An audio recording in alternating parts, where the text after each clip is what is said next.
Oromo Voice Radio English program. Oromo Voice Radio is broadcasting to Oromia at 16-meter band or 17,850 kilohertz or on oromovoice.org website. OVR broadcasts Oromia Insight program every Monday for 15 minutes at 7:15 p.m. Oromia local time. Welcome to Oromia Insight program. Welcome to Oromia Insight. My name is Ali Galato. On 16 April 2016, Oromia Support Group Australia have organized Human Rights Forum, the quest for freedom toward sustainable just peace through human rights. There are many speakers on the day from different communities like Gambella, Benishangul, Ogaden, many others from Oromo community as well. Dr. Trevor Truman, founder of Oromia Supported Group, was present. Today I will present to you Pastor Emmanuel Akako's speech. I'd like to introduce our next speaker, Pastor Emmanuel Akako, who, as my program says, will be speaking on Oromo institutions and their contribution to peace and stabilities of human beings. And Pastor Akako is from the Bridge of Life Christian Ministries, so welcome. Good evening, everyone. Attamoltan. Naga. Oromo Naga. Biye Naga. Kune wan Oromo kabdu. I take this opportunity. It's been a great honor and a privilege for me to stand before my people to speak about.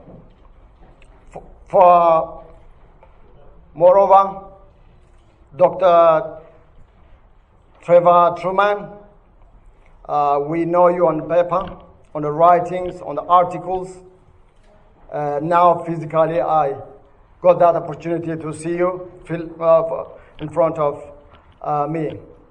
It's a great honor to meeting you and seeing you there.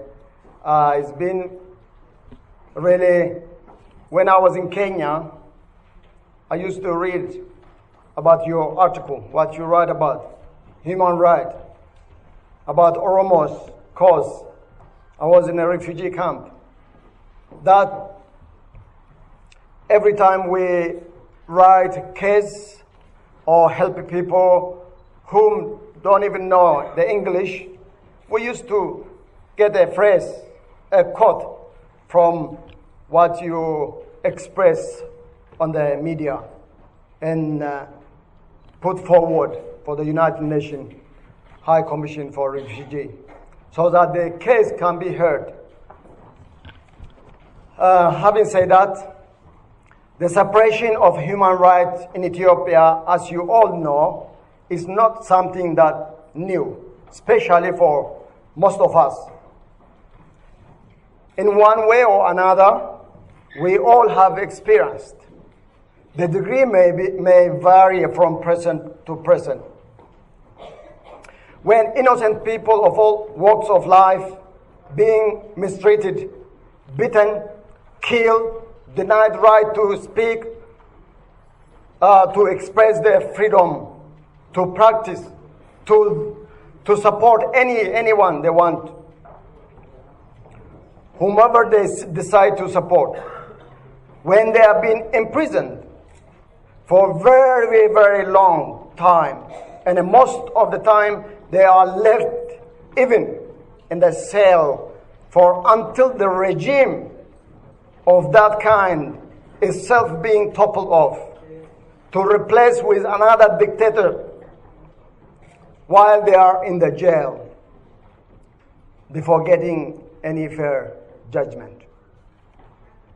This has been a practice of a generation in the country called Ethiopia. One government comes, the same practice. The other government comes, the same practice. Maybe the system might be different, but the ultimate goal is suppressing the human right, abusing the human right. One, to have a right to speak, it is not up to another person to tell him or her it is God-given gift. It is God-given right for a person to practice what they believe, to live in that country. I am indeed very much convinced, for instance, in human rights abuse was happening in the country called Ethiopian Empire. The Western society for so long time, for many, many years, they been mischieved, misinformed about Oromo. They have been informed from one government to another saying that Oromos are terrorist group. We are not terrorist group. We are a peace-loving nation in the Horn of Africa. As all of my friends have tried to express, the language itself, the Oromos, when they are upset or angry, if they live in Ethiopia, then don't express themselves in Oromo language. Rather, they express themselves in Amharic to show that the Oromo language itself is peaceful language.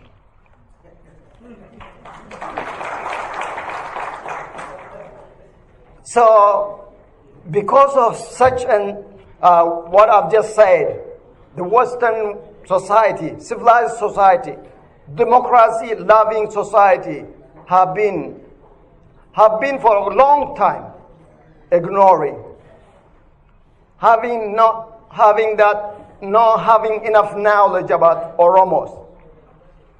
Oromo has never been silent about their right. For centuries, since 18th century, late 19th centuries, have never been silent about their right.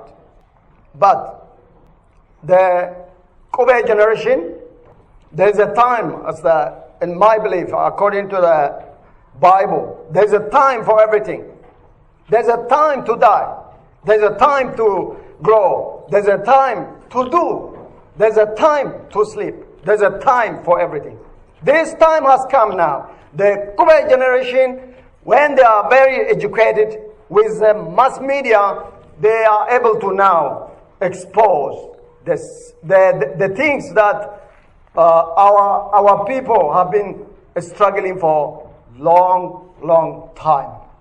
They could not hold back. Nobody. They could not hold it back. They could not control it. Every day we do see every secret in every street of Oromia what is happening. That has made us proud and made our struggle for human rights more clearer, more to be heard. Now, I can see at this moment in time, every institution that are known to be Oromo, the Oromos that have now are fully getting involved, expressing what is happening in Oromia region. In my area, as a man of God who served in the church organization, who served in an institution of a Christian area, now our institutions, our church, from a very long time, from the time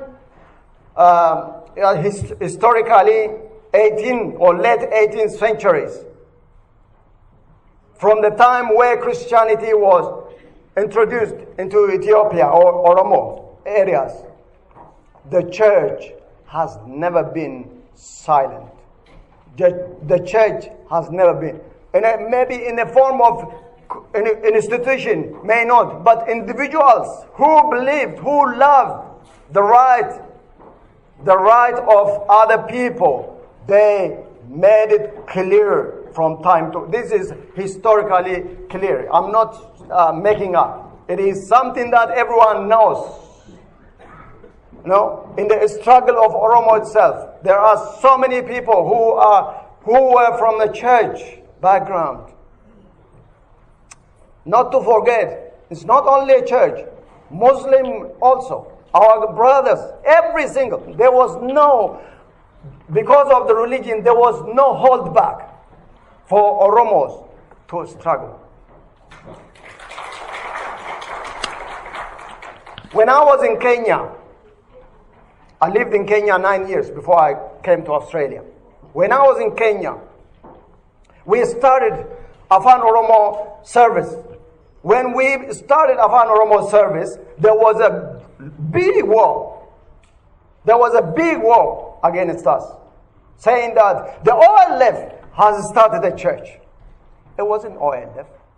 It's the citizen of Oromo who wanted to practice their own right, where we lost it back home. Now, when we are in Kenya, we fully practiced. That way, our church, our institution made clear for every citizen, every Oromos, loving and welcoming. We used to be all together, whether Muslim or Christian, we used to come together. I'm sure there are some living witness, even within this, right now within this meeting, that will witness what I'm just saying now. Because we love being Oromo. We are proud to be called Oromo. In that case, that's why now I'm quite sure. So if any human rights abuse happens in some of the countries such as Zimbabwe, Kenya, or even Somalia, I know the Western society, medias, they are quite interested in that case study. They will go, they will make sure that they go there. But when it comes to, when we are, rallying out, voicing out our voice to the people who are being abused, then there was very less engagement. I don't know why. In conclusion, what can we do? Let us do even better. Let us work hand in hand. Let us work in united. Let us work to change, even to have more friends in the world we live. To welcome our people whom we live in this in particular in Australia. To welcome, to show that who we are. In areas where we involved. So in that case, then we will have friends. We cannot do by ourselves. We only do with others. Then, united as we are, we shall go and get what we needed. Thank you.